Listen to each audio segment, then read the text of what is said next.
ఇండియాలో top యూనివర్సిటీస్లో BTech చేయాలనుకుంటున్నారా? అయితే ఖచ్చితంగా మీకు జేఈఈ మెయిన్స్లో మంచి స్కోర్ రావాలి. సో ఆ స్కోర్ రావాలంటే ఏం చేయాలి, ఎలా ప్రిపేర్ అవ్వాలి అండ్ ఏమేం ఫాలో అవ్వాలి రిసోర్సెస్ అనేది ఈ వీడియోలో క్లారిటీగా డిస్కస్ చేద్దాం. దానికన్నా ముందు మీరు చేయాల్సిన పని ఏంటంటే ఈ వీడియోని లైక్ చేసుకొని అండ్ మన ఛానల్ వెంటనే సబ్స్క్రైబ్ చేసేయండి. ఎందుకంటే ఇలాంటి వీడియోస్ మీకు ఇంకా వస్తూ ఉంటాయి, అవన్నీ మిస్ కాకుండా ఉంటారు. సో వెంటనే లైక్ చేసి సబ్స్క్రైబ్ చేసేయండి. హే గాయ్స్, నేను మీ Jashnavi. I am pursuing my BTech at Andhra University. Welcome back to exploring with Janu. JEE మెయిన్స్కి మీరు ఫస్ట్ ఇయర్ నుంచి పర్ఫెక్ట్గా ప్రిపేర్ అవుతుంటే ఈ వీడియోని అయితే స్కిప్ చేసేయచ్చు. మీరు ఇప్పటి వరకు సరిగ్గా ప్రిపేర్ కాలేదు, ఇంకా జాన్ అటెంప్ట్ ఎలా ఇవ్వాలో అర్థం కావడం లేదు అన్న వాళ్ళ కోసం అయితే ఈ వీడియో. 2026 జాన్ అటెంప్ట్ ఇచ్చే వాళ్ళ కోసం ఈ వీడియో. సో గాయస్, మీరైతే ఈ వీడియోని కంప్లీట్గా చూడండి, మీకు ఫుల్ క్లారిటీ వస్తుంది. అండ్ అలానే అసలు ఎలా స్టార్ట్ చేయాలి, ఎలా ప్లాన్ చేయాలి, టైం టేబుల్ ఎలా ప్రిపేర్ చేయాలి అని అన్ని డిస్కస్ చేద్దాం. అండ్ గాయస్, ఇంకోటి ఏంటంటే ఈ 5 months అయితే ఆల్ ఇండియా ఫస్ట్ ర్యాంక్ వస్తాయని మాత్రం అనుకోవద్దు. నేను చెప్పేది ఏంటంటే మీరు ఈ 5 months పర్ఫెక్ట్గా ప్లాన్ చేసుకుంటే ఒక మంచి టాప్ యూనివర్సిటీలో మీరు బీటెక్ అనేది చేయొచ్చు. సో జేఈఈ మెయిన్స్లో ఒక మంచి ర్యాంక్ వస్తే ఒక కాలేజ్ వస్తుంది. ఆల్ ఇండియా ఫస్ట్ ర్యాంక్ వస్తుంది మాత్రం నేను చెప్పను, ఒక మంచి ర్యాంక్ వస్తే ఒక మంచి కాలేజ్ వస్తుంది. సో ఆ మంచి ర్యాంక్ అయితే ఖచ్చితంగా తెచ్చుకోవచ్చు ఈ 5 monthsలో. మీరు ఇప్పటి వరకు గానే ప్లాన్ చేసుకోకుండా ఉంటే అసలు ఎలా స్టార్ట్ చేయాలో తెలియకపోతే స్టార్ట్ విత్ 1 ఏదో ఒక సబ్జెక్ట్, మీకు ఇష్టమైన సబ్జెక్ట్ తీసుకొని స్టార్ట్ చేయండి. మీకు కొద్దిగా కాన్ఫిడెన్స్ పెరుగుతుంది. ఎలా స్టార్ట్ చేయాలో తెలియక ఆగిపోతే మీరు అలానే ఉంటారు. ఏదో ఒక సబ్జెక్ట్ కానీ స్లోగా స్టార్ట్ చేస్తూ వస్తే మీకే క్లారిటీ వస్తూ ఉంటుంది.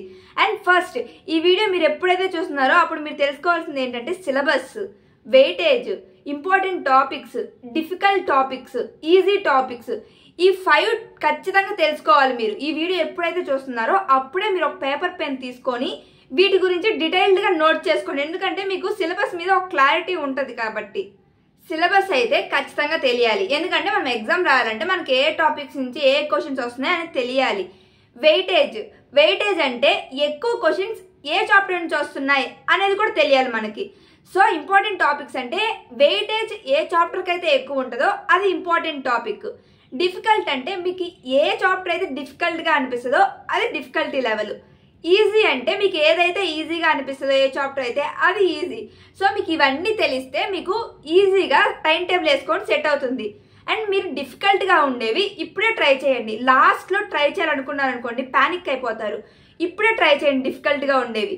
ఈజీగా ఉండేవి లైక్ 1 hour, దానికోసం 1 hour కేటాయించండి ఈజీగా ఉండే వాటి కోసం. ఎందుకంటే మీకు అవి ఈజీగానే ఉంటాయి కాబట్టి ఇప్పుడు ఎట్ ప్రజెంట్ 1 hour కేటాయించండి. డిఫికల్ట్గా ఉండే వాటికి కాస్త ఎక్కువ టైం ఇవ్వండి. ఎందుకంటే మీరు లాస్ట్లోగానే అవి డిఫికల్ట్ చాప్టర్స్ చేయాలనుకుంటే మీకు అప్పుడు ప్యానిక్ అయిపోతారు, చేయలేకపోతారు. అండ్ గైస్, మీరైతే ఇంకా టైం టేబుల్ అయితే ప్రిపేర్ చేసుకోండి, ఎందుకంటే 5 months టైం ఉంది. సో టైం టేబుల్ అయితే కంప్లీట్గా ప్రిపేర్ చేసుకోండి. అండ్ అలానే అసలు ఏ సబ్జెక్ట్స్ ఎలా ఫాలో అవ్వాలి అని చెప్తాను.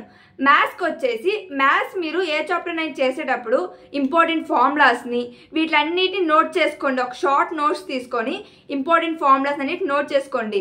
అండ్ అలానే మీరు కాన్సెప్ట్ చదివిన రోజే ఆ కాన్సెప్ట్ మీద మినిమం ఒక 20 ప్రాబ్లమ్స్ సాల్వ్ చేయండి. నేను చెప్పేది కాన్సెప్ట్, నాట్ చాప్టర్. కాన్సెప్ట్ చదివినప్పుడే లైక్ కాన్సెప్ట్ చేసినప్పుడే మీరు ఆ కాన్సెప్ట్ మీద మినిమం ఒక 20 ప్రాబ్లమ్స్ అయినా ప్రాక్టీస్ చేయండి. మీకు ఆ కాన్సెప్ట్ మీద ఫుల్ క్లారిటీ వస్తుంది. అండ్ అలానే ఫిజిక్స్ కూడా అంతే. మీరు ఒక చాప్టర్ చదివినప్పుడు అక్కడ ఫార్ములాస్, డెఫినేషన్స్ ఉంటాయి, వాటిల్ని ఒక షార్ట్ నోట్స్లో నోట్ చేసుకోండి. అండ్ ప్రాబ్లమ్ సాల్వింగ్, ఏదైనా ప్రాబ్లమ్ సాల్వ్ చేసేటప్పుడు ఫిజిక్స్ అయితే ఖచ్చితంగా ప్రాబ్లమ్ సాల్వ్ చేసేటప్పుడు కూడా ఆ షార్ట్ నోట్స్ మీ పక్కనే పెట్టుకొని ఫార్ములాస్ని ఎంటర్ చేసుకోండి. ఎందుకంటే ఫిజిక్స్ అయితే ప్రాబ్లమ్స్ చేసేటప్పుడు కూడా మనకి కొత్త ఫార్ములాస్ తెలుస్తూ ఉంటాయి. సో అప్పుడు నోట్ చేసుకోండి. అండ్ అలానే కెమిస్ట్రీ కూడా అంతే. Like important concepts like NCERTs పెట్టుకోండి. కెమిస్ట్రీకి అయితే ఖచ్చితంగా ఎన్సీఆర్టీస్ నుంచి ఖచ్చితంగా మంచిగా ప్రిపేర్ అయితే ఎన్సీఆర్టీస్ కెమిస్ట్రీ ఎగ్జామ్ మంచిగా రాయొచ్చు.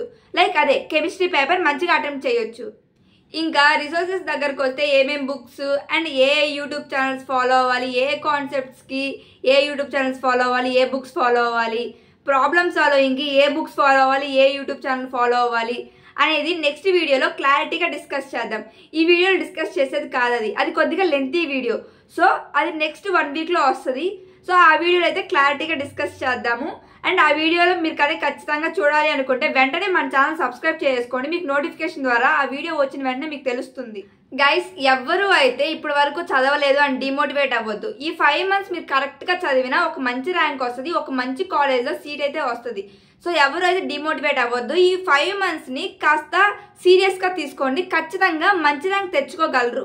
That's all for today video guys. And next video అయితే మీ జేఈఈ మెయిన్స్కి ఏ రీసెర్చ్ ఫాలో అవ్వాలి, అంటే బుక్స్, యూట్యూబ్ ఛానల్స్ ఏమేమి ఫాలో అవ్వాలి అనేది నెక్స్ట్ వీడియో డిస్కస్ చేద్దాం. Stay tune. ఆ వీడియో ఖచ్చితంగా 1 weekలోకి వచ్చేస్తుంది.